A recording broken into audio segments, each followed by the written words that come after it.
My billionaire husband witnessed my family abusing me, so he spoke up, and I am certain they will face consequences they could never have imagined. My name is Blair Cade. They never really said my name. Not at weddings, not in press releases, not even at my own fundraiser. I was always just the younger one, her sister, his wife. But when my sister slapped me in a hallway full of people, and my billionaire husband shouted, "If you touch her again, I'll bury you," suddenly, everyone remembered who I was. Still, that moment wasn't the beginning. What if I told you my sister stole my scholarship, erased my work, and blamed me for a crime I didn't commit, and my own mother helped her? Would you believe me? Or would you believe the sister with the perfect smile, the viral podcast, and the story that made me look like the villain? Because that's the part no one talks about. How easy it is to erase a woman when her own family helps bury the truth. Want to know what finally made me fight back? It was supposed to be my day, my wedding, my name on the invitations, my vows, my hand in his. Yet, as I stood under the soft string lights and white linen drapes of the Charleston Garden venue, what echoed most in my memory wasn't laughter or music. It was the quiet. The kind of quiet that stings, because it isn't the absence of noise, but the absence of acknowledgement. They called me her, or worse, the younger one. That's all I heard from my own family as they mingled with Dorian's side, drinks in hand, praise on their tongues, but none for me. Isolde's sister looks nice. She really landed well, huh? No one said my name. Not once, not even when the cake was cut. I was the bride, but somehow I still wasn't the center of anything. My mom clinked her glass during the reception and stood with the grace of a Southern belle full of charm and glossed over history. She smiled at Dorian, called him our family's lucky charm. She thanked the guests for coming to celebrate this new chapter for the Keats family. When it was time to mention me, she hesitated, blinked twice, and said, "And of course, our little girl, the bride." Just that, the bride, not Blair. Not once. I stood there in my white dress, clutching the lace-wrapped bouquet tighter than I should have. That small pause when she forgot my name. It wasn't new. It wasn't even surprising. It was just expected. And maybe that's what hurt the most. I remember the school pickups. Isolde would come out first, hair perfectly braided, ribbons tied just right. I'd be behind her, scuffed shoes, peanut butter stain on my shirt. Mom would wave from the car and yell, "ISA, grab your sister, come on, girls." Every time she always caught herself, but not before the damage was done. It was like I had to erase her name just to be seen. When I turned 12, I tried spelling my name with an E at the end. Blair. I thought maybe it would look prettier, stand out more. I even signed a birthday card that way. My mom looked at it and chuckled. "You trying to be fancy now, sugar?" She didn't say it mean, but she didn't ask why either. Years passed like that. Me trailing behind someone else's shine. But when I turned 17, I had one win, a big one. I'd worked my tail off for a full-ride journalism scholarship, interviews, essays, part-time jobs on top of school. I remember the moment I opened the letter. I sat on the edge of my bed, hands trembling, reading it 3 times before I let myself believe it. Isolde was home from college for the weekend. She looked at the letter and said, "Oh, that's nice." Later that night, Mom came into my room. "Sweetheart," she said, sitting on the edge of my bed like she always did when she wanted something softened. "Your sister's struggling. Her internship didn't pan out, and she's been thinking about transferring programs. She's been so stressed. You know what? What if we let her apply under your name just this once? She won't actually use it, of course, but it might help open a door." I stared at her. I thought she was joking. She wasn't. "We'll fix it later," she added. "You're smart. You'll have more chances." And just like that, the scholarship was gone. The university called weeks later, confused about the enrollment switch. I didn't even answer. I just hung up the phone and walked outside barefoot into the backyard until the grass felt cold beneath me. I folded the letter into a drawer and never opened it again. Isolde flew to Europe that fall. New program, new city, my dreams packed into her suitcase. I didn't talk about it, not to my dad, he was already gone by then. Not to Dorian, we hadn't met yet. I just swallowed it like I had swallowed every misstep that wasn't mine. And now here I was nearly 2 decades later, sitting at my desk the night before a charity gala that bore my husband's name, Keats Foundation annual benefit. I'd helped plan every inch of it, booked vendors, reviewed grant proposals, wrote speeches, but when I searched the press releases, the articles, the digital flyers, all I saw was hosted by Dorian Keats and family. And in the photos, me cropped, me unnamed, me again. I typed my own name into the search bar. Blair Cade. Nothing. Then I tried Isolde. Pages, old interviews, op-eds. She didn't write PR awards she didn't earn. Somehow, even in my life, she remained the headline. My chest tightened. I leaned back in my chair and stared at the ceiling. Maybe I was overreacting. Maybe this was just the price of being quiet too long. I opened my email, wrote a message to my mother. Subject line, why is it always her name? I typed 3 lines, deleted 2, wrote them again. My finger hovered over send like it weighed 50 pounds, but I didn't click it.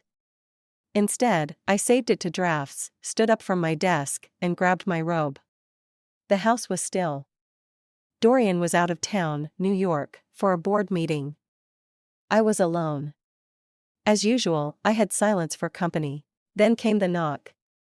3 taps, light, familiar. I knew that rhythm.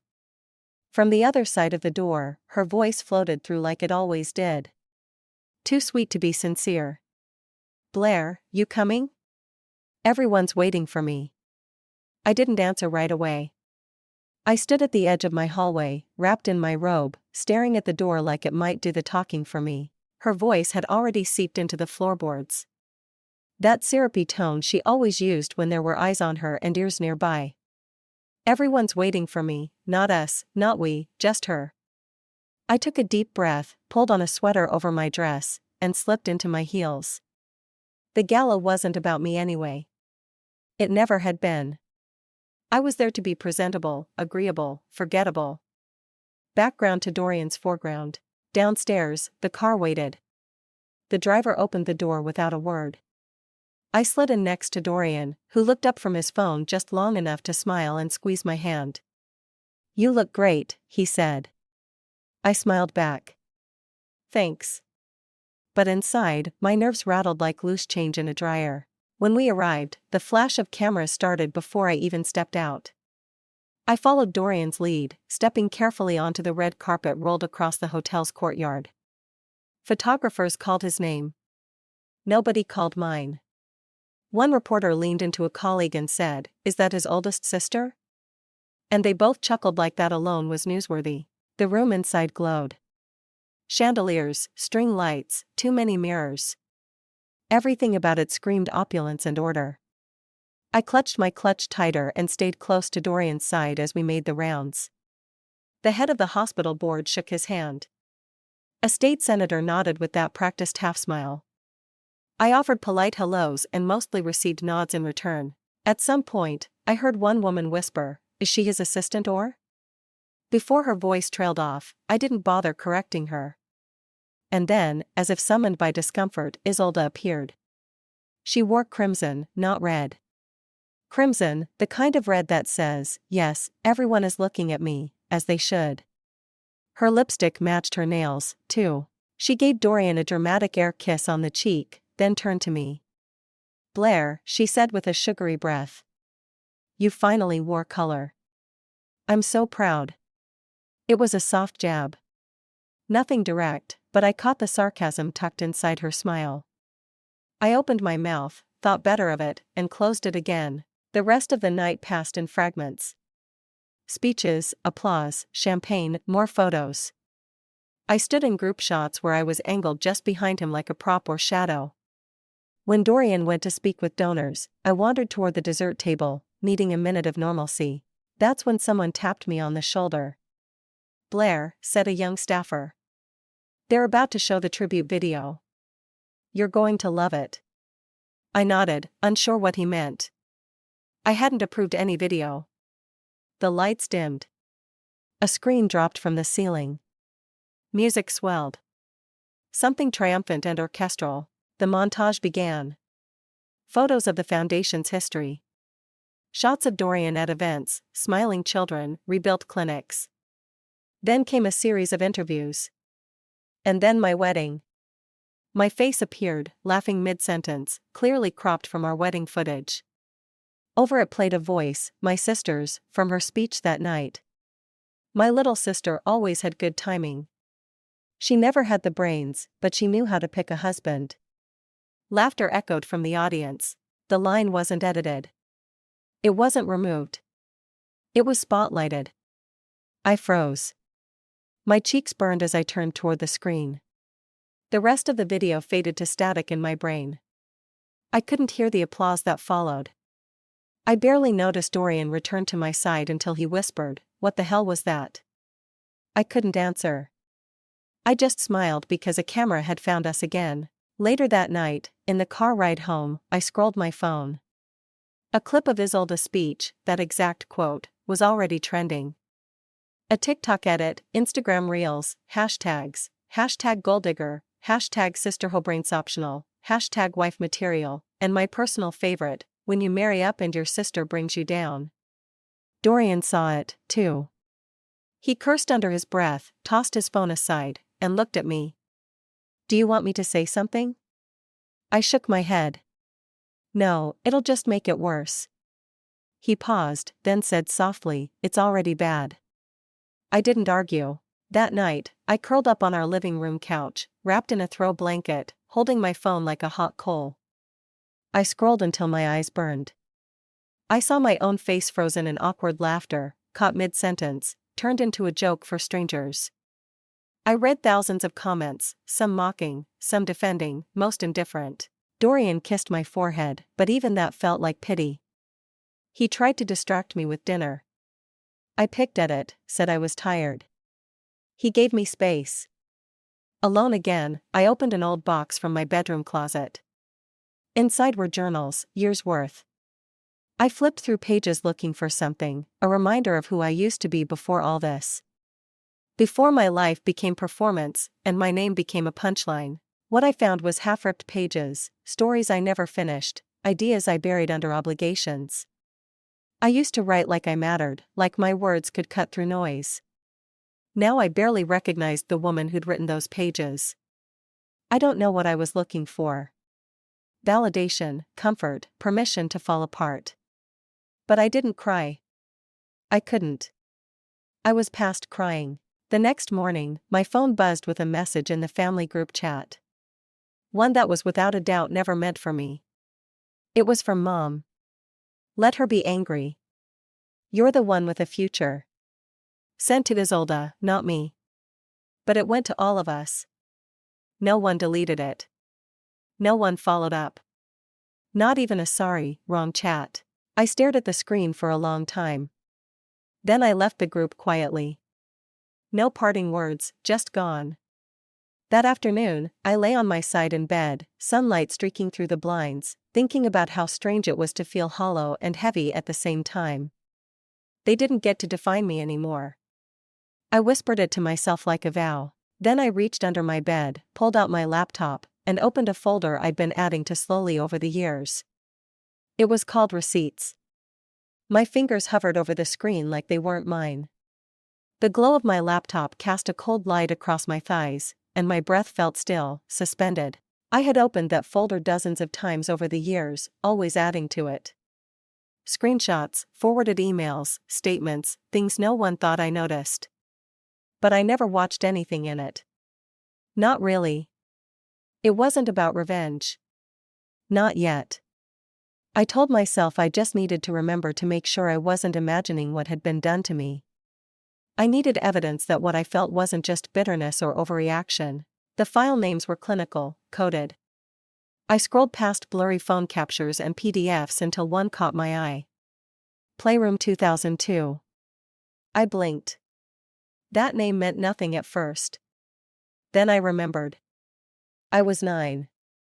Isolde would have been 11. Back then, Mom had a thing for labeling everything by date and location.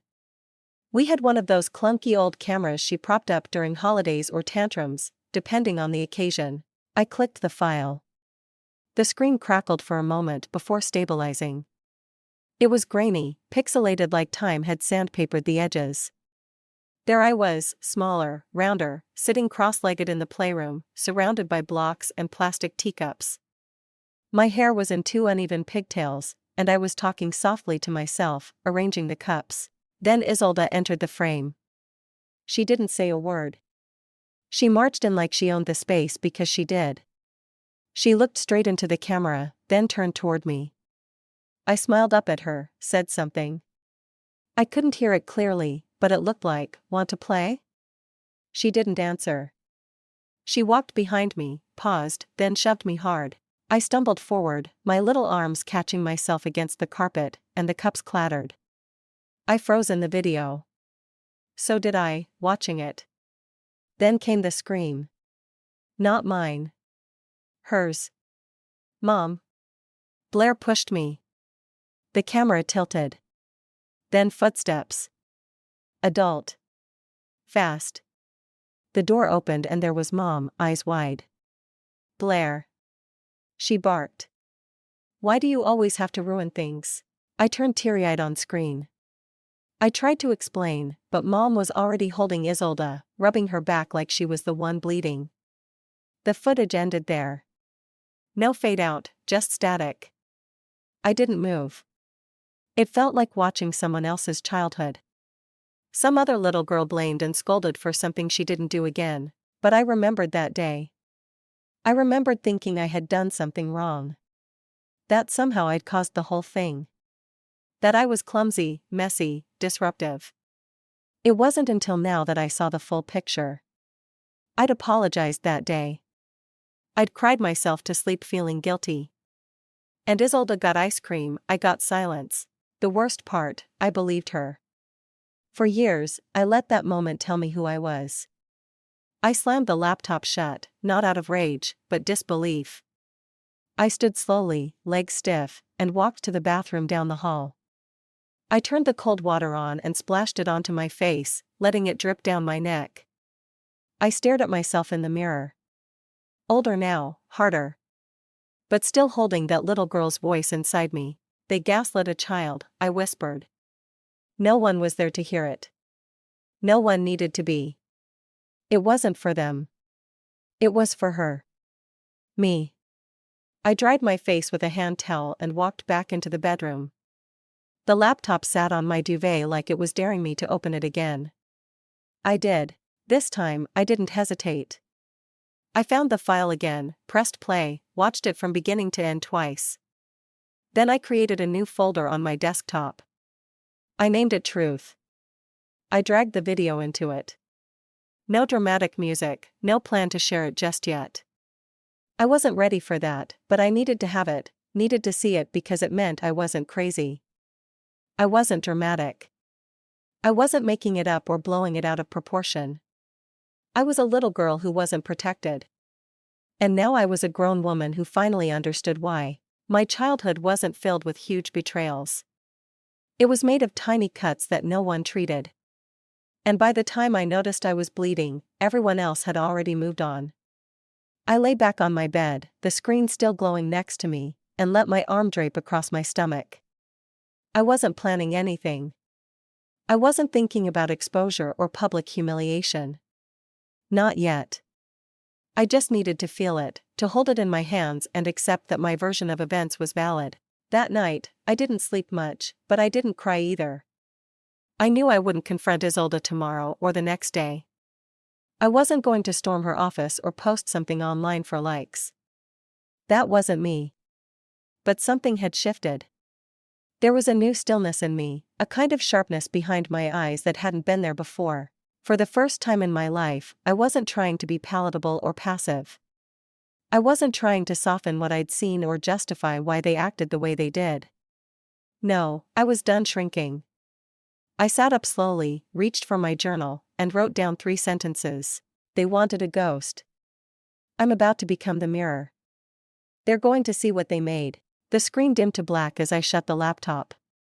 The glow left behind a faint rectangle on the ceiling, like an afterimage of everything I'd just felt.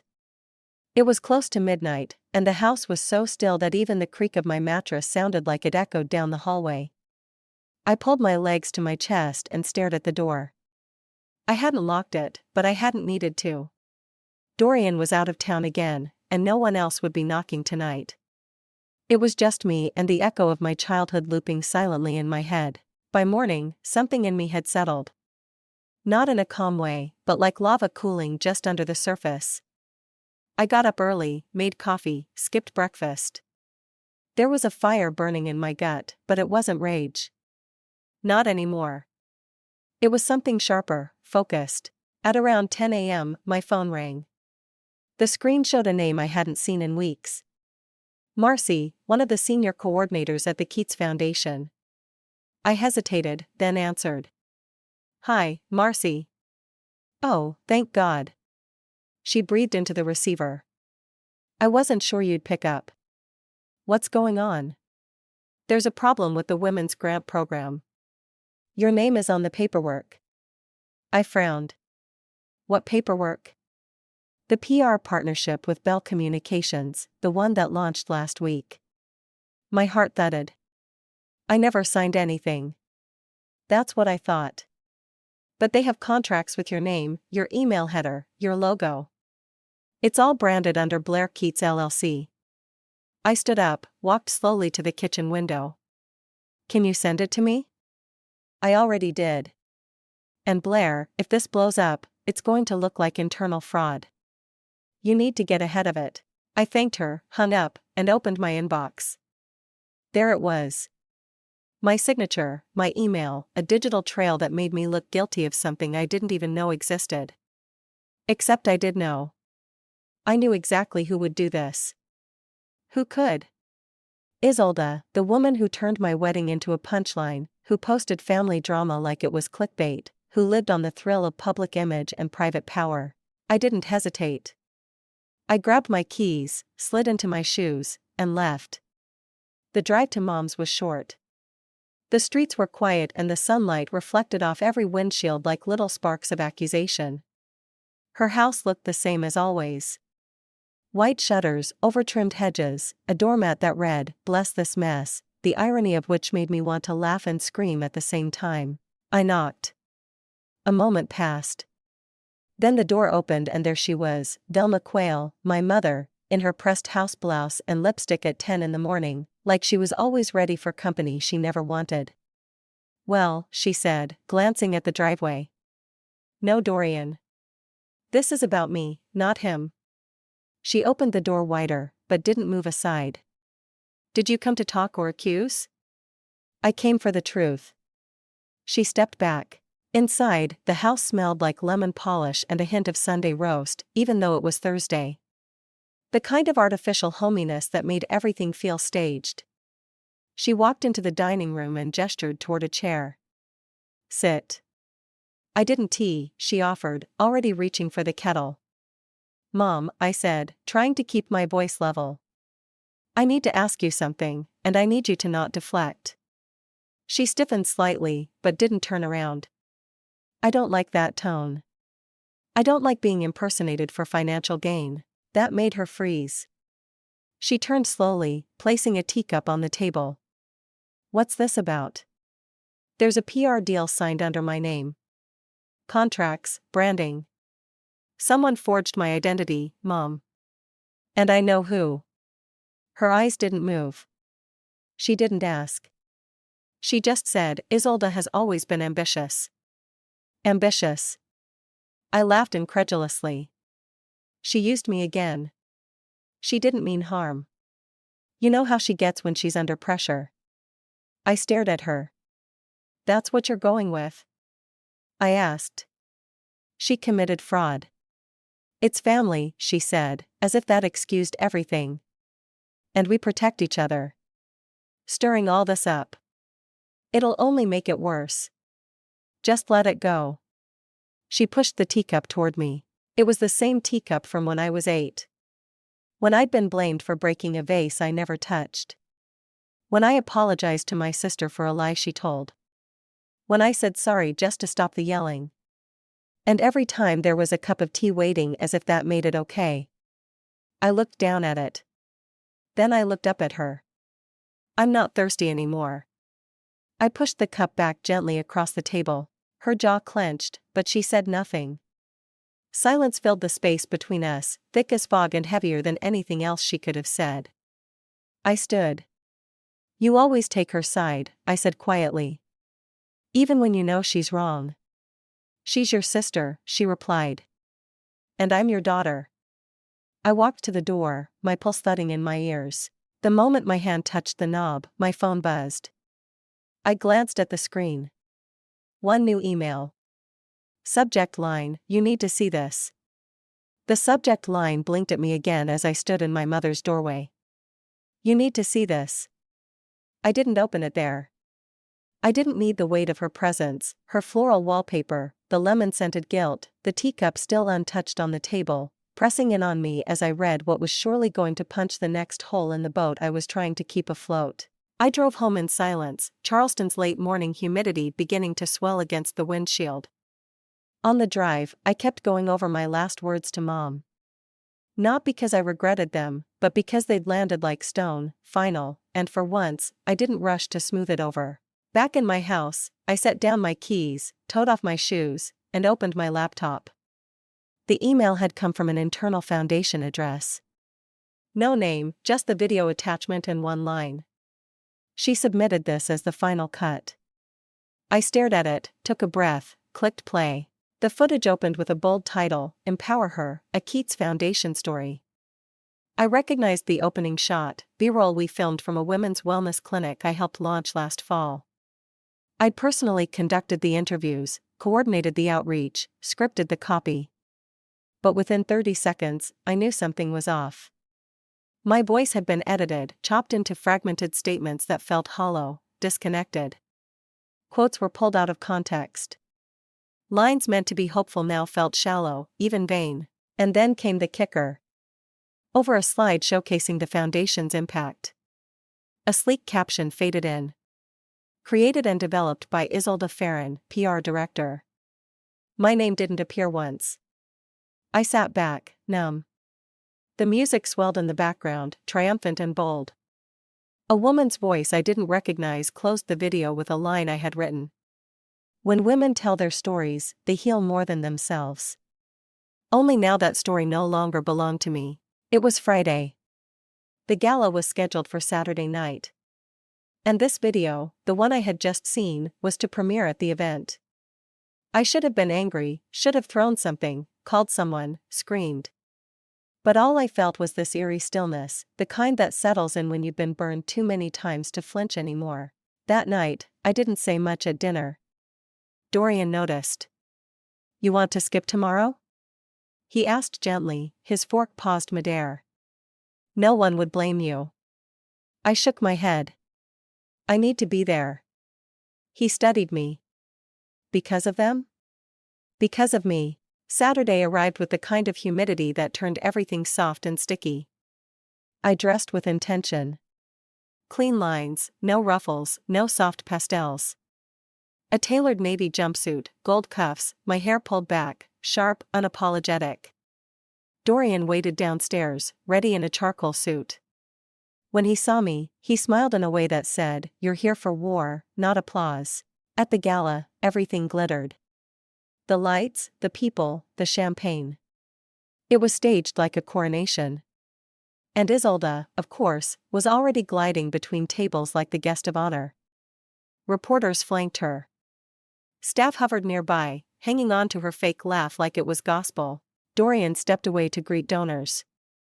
I waited in the wings, watching the screen being lowered behind the stage. Then I was called up. I had 20 minutes to present the initiative, 20 minutes to talk about the thing I had poured myself into. I stepped up, greeted the crowd. Tonight, I'm honored to share a project we've built to empower women from the ground up. As I turned to cue the video, I already knew what was coming, but seeing it on that enormous screen with hundreds of eyes fixed ahead was something else entirely. The version that played was exactly what I'd seen. My voice distorted, my words hollowed out, and her name front and center. The room didn't erupt, it just shifted. A few whispered, a few leaned toward one another, confused. But most just clapped politely at the end, unaware of what they'd actually seen. I stepped back from the podium, nodded, and walked off stage without a word. Backstage, the air was thicker than it was outside. I stood still while people buzzed around me, lighting techs, staff, a stage manager asking where the next speaker was. Dorian appeared minutes later, his jaw clenched. "Who submitted that?" he asked a junior coordinator. The young man, barely older than 20, fumbled through a tablet, his face pale. "It came from the PR rep, official family contact. Isolde Farron." Of course it did. I didn't bother asking more. I didn't need another confession. I already had my answer. After the speeches ended and the mingling resumed, I found her. She was in the corridor pressed between two women from a local magazine telling some story with her hand dramatically fluttering near her throat. When she saw me, she smiled like we were two sisters catching up, not two boxers circling a ring.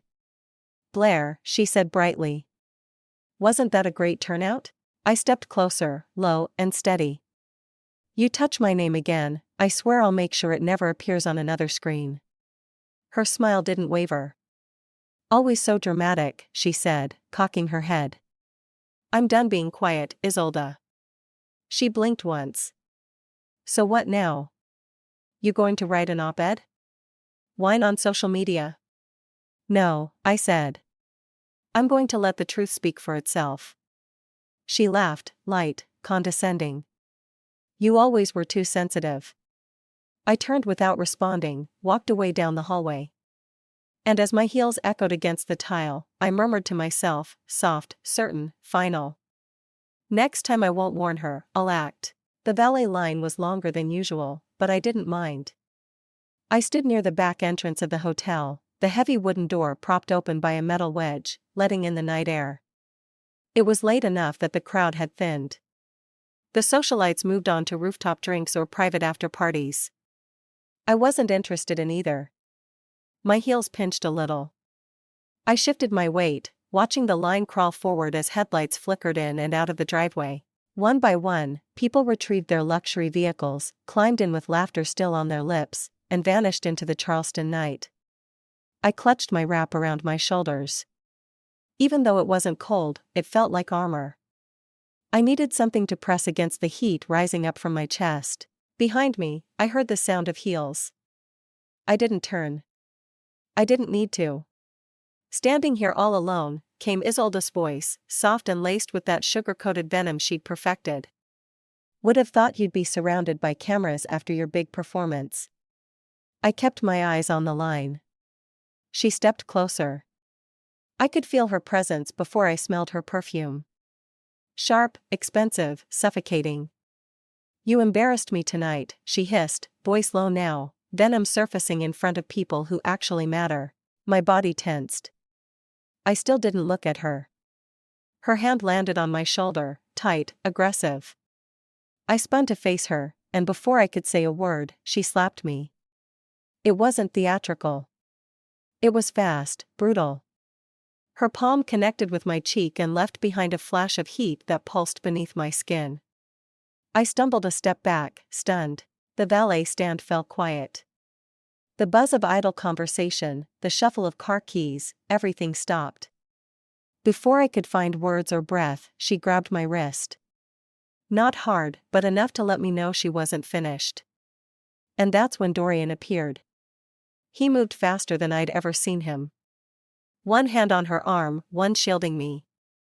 "If you touch her again," he growled loud enough for the entire valet crew to hear, "I'll bury you." Silence blanketed the space like a dropped curtain. Isolde froze, mouth slightly open. Her eyes darted to the valet stand where two young men stared wide-eyed. Another woman clutched her clutch like it might explain what she just witnessed. No one spoke. No one moved. She yanked her arm away and straightened. "You're really going to do this in public?" She snapped at Dorian. "Over her?" Dorian didn't flinch. "This isn't about public or private." This is about you going too far. I stood behind him, my cheek still throbbing. But I didn't cry. I didn't shrink. I stepped beside Dorian and looked her in the eye. That was your last act, I said calmly, clearly. I'm not afraid of you anymore. Isolde's face tightened. You've always been fragile, Blair. I was trying to protect you from looking foolish again. You mean protect me from being seen, I said. But guess what? You failed. She opened her mouth to respond, but shut it again, her eyes scanning the faces around her. Then she turned on her heel and walked off into the dark. No apology, no acknowledgement, just exit stage left. Dorian didn't speak for a while. We waited as our car pulled around. When it arrived, he opened the door for me without a word. I slid in, head buzzing with everything and nothing. The ride home was quiet. Not the kind that suffocates, but the kind that gives space to breathe. He reached over once, squeezed my hand. I squeezed back. That was enough.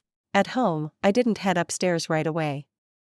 Instead, I kicked off my shoes, grabbed a glass of water, and sat at the kitchen island.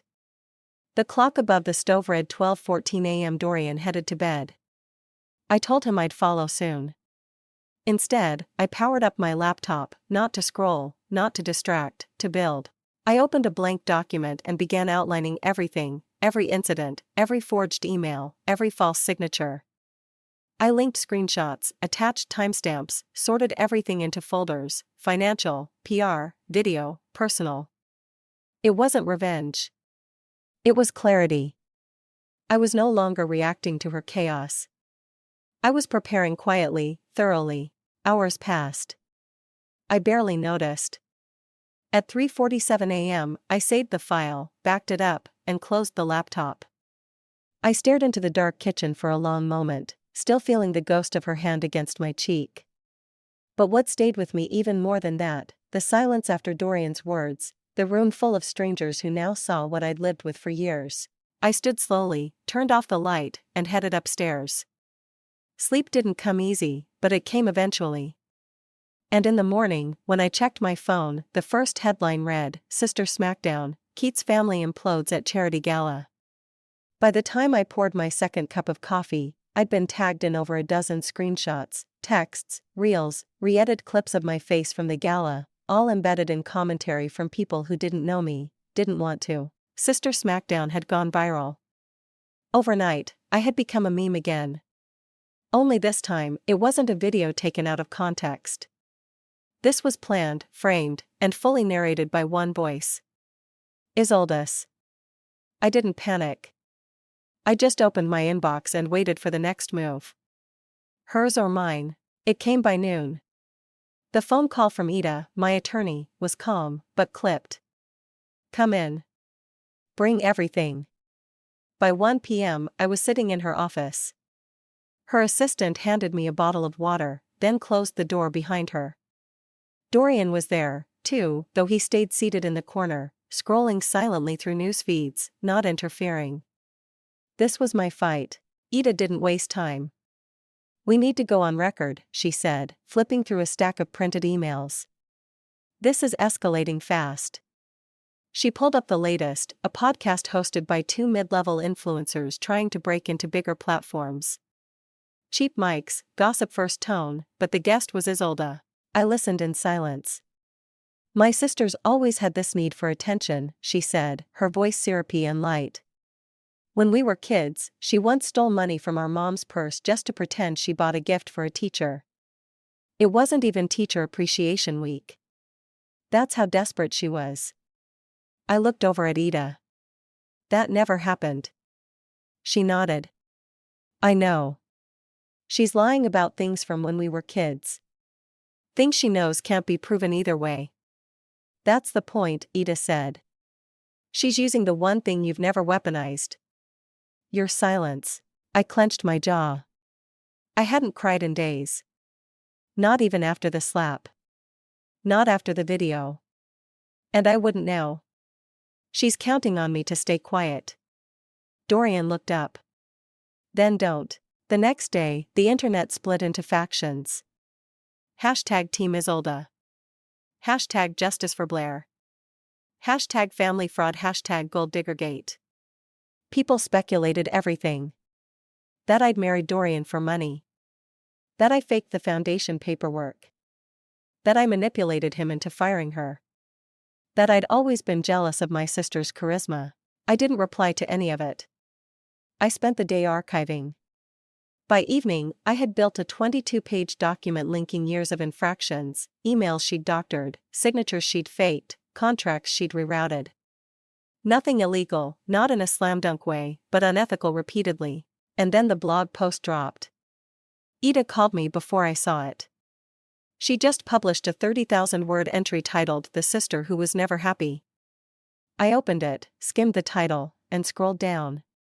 It was calculated, polished, designed to look vulnerable. Screenshots, some real, most altered emails taken out of context. She painted me as emotionally unstable, manipulative, self-victimizing. The golden child turned toxic, a cautionary tale dressed in cashmere. And the final blow, Delma shared it right there on her Facebook in between a casserole recipe and a blessed to be grandma post. No caption, just the link. Not even a defense, just exposure.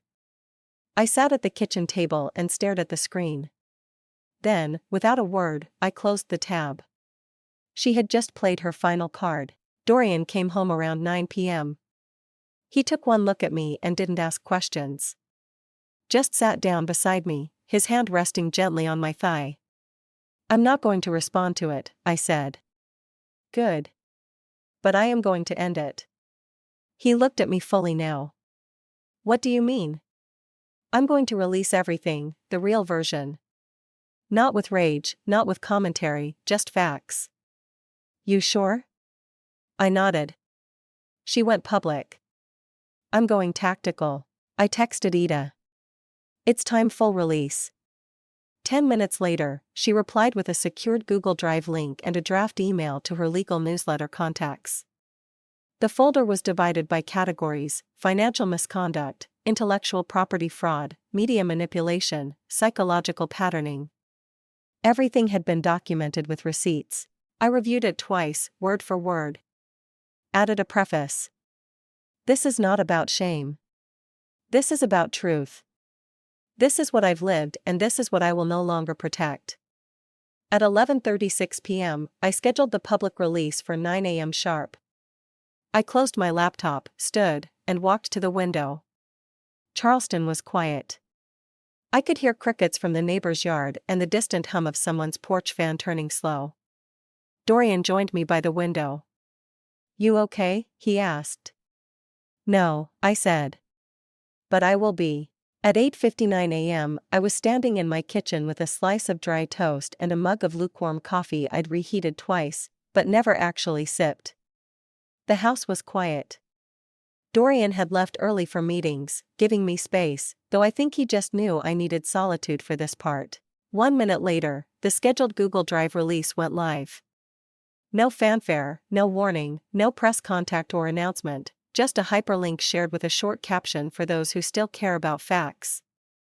And inside it, years of proof, emails, invoices, audio clips, call transcripts, a video of Isolde whispering to a junior associate. "Don't worry, Blair won't say anything. She never does until now." I didn't stay at my computer to watch the clicks climb. I didn't hover on Twitter to track which hashtags were trending. I grabbed my keys, slipped into sneakers, and walked. The streets were still sleepy, the Sunday crowd slow to emerge. I passed joggers, a young mom balancing a toddler on one hip while adjusting a stroller with her free hand, and an old man reading the paper on a bench outside the bakery. The smell of yeast and cinnamon hung in the air like a small mercy. My phone buzzed in my pocket, but I didn't check it. I needed to move, not away from something, but toward a kind of stillness I hadn't felt in months, years, maybe. By the time I circled back to the house, the sun had lifted just high enough to make my porch glisten. I sat on the top step, letting the warmth settle across my shoulders, and finally opened my phone. 17 missed calls, dozens of messages from reporters, former classmates, foundation staff, even 2 ex-boyfriends. And at the top, Ida. I called her first.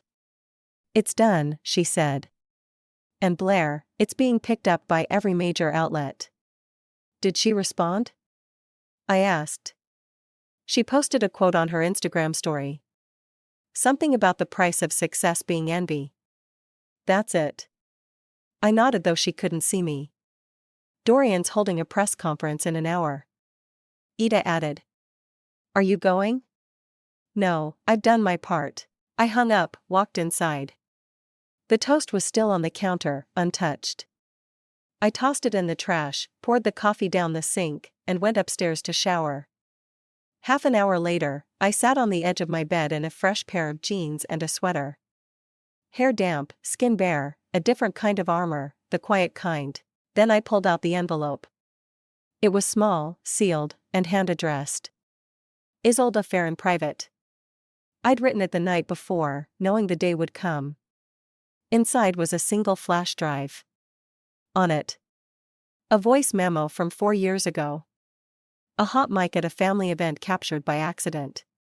I hadn't even realized it had been saved until I was cleaning old files and stumbled across the file labeled Speech Prep Rehearsal. It wasn't mine. It was her voice, clear and sharp, saying, Blair, she's nothing. Always was just a leech we keep around to look good. Along with the flash drive, I slipped in a note. Handwritten simple. This is the last time I let your voice live in my head. I mailed it that afternoon. No signature, no return address. She would know. Around noon, I sat in the living room and flipped on the TV. Dorian stood behind a podium, suit crisp, jaw tight. I stand with my wife, he said without flinching. Not because she's my partner, but because the evidence speaks for itself. She is not a liability. She is not a whisper in someone else's shadow. She is the reason this foundation still functions. He paused. This ends now. My wife is not just a survivor. She's a whistleblower. And I am proud of her. I turned it off after that. I didn't need the rest. By late afternoon, the internet had flipped. The hashtag Justice for Blair tag flooded every corner of social media. Influencers who had once reposted Isolde's quotes were now issuing apologies. Brands quietly removed her collaborations. People who had called me a liar were now adding, I had no idea, in their comments. I received more DMs than I could count. Women who had been sidelined in boardrooms, belittled in family reunions, written out of their own stories. Thank you for saying it out loud. Your story is mine.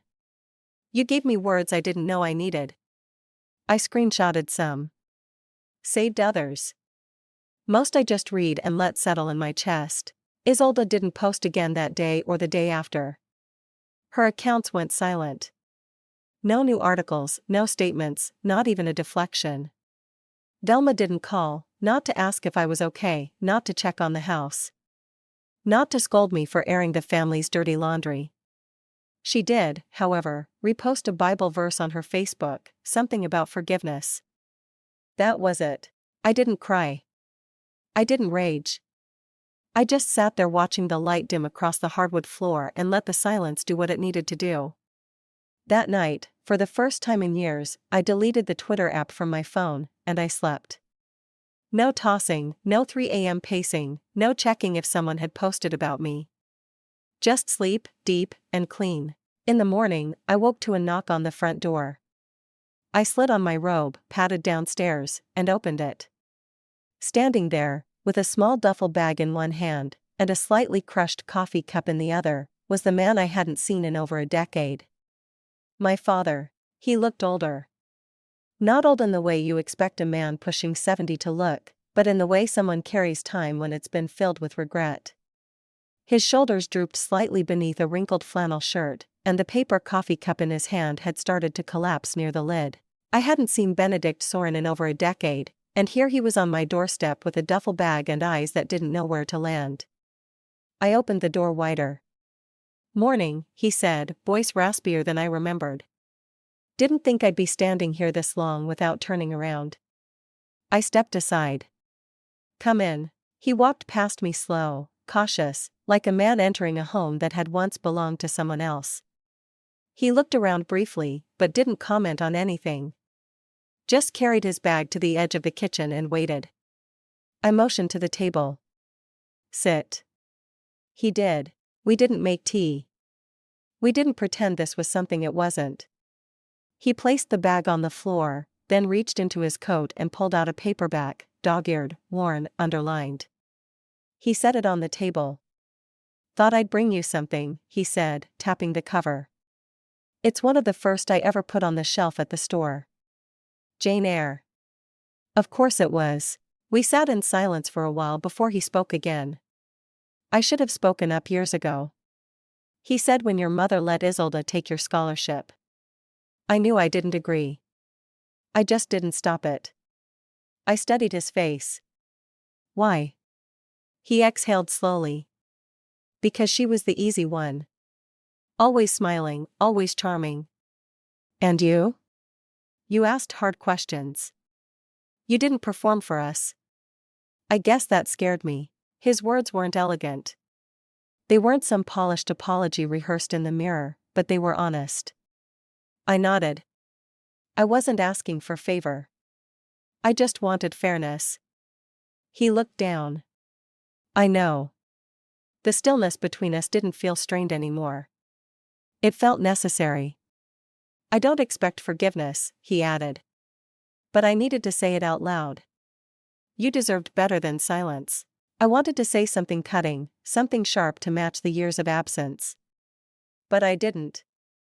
Not because I couldn't, but because I knew this moment wasn't about justice. It was about release. Later that evening, after he left for the bookstore he still ran part-time, therapy with a cash register, he called it, I walked upstairs and found Dorian in the study. He was on his laptop, headphones in, surrounded by manila folders and a highlighter that had bled through 3 pages. You know you don't have to keep collecting things, I said from the doorway. He turned to me, took the headphones off. I wasn't sure when to stop. I smiled, walked in, and sat beside him. You've been doing this since the first time she went after me, haven't you? He nodded. Before you knew what she was doing, I did. And I couldn't prove it, so I kept everything. I looked at the screen.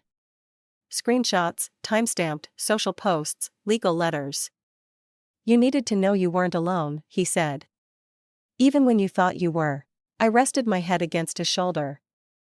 For the first time, it didn't feel like I was leaning to stay upright. It felt like something stronger than that. The next day, I was at the office when a woman I didn't recognize stepped into the lobby. She was mid-40s, maybe older, with eyes that had seen enough disappointment to know what lies looked like. She carried a folder tight against her chest and asked for me by name. I invited her into the conference room. My name's Elena, she said. Last year, I lost my house. I'd invested everything I had into a startup your sister endorsed. Thought it was a sure thing. Thought I was helping the community. I waited. She set the folder on the table. It was your name on the paperwork. I thought you were involved. I opened the folder.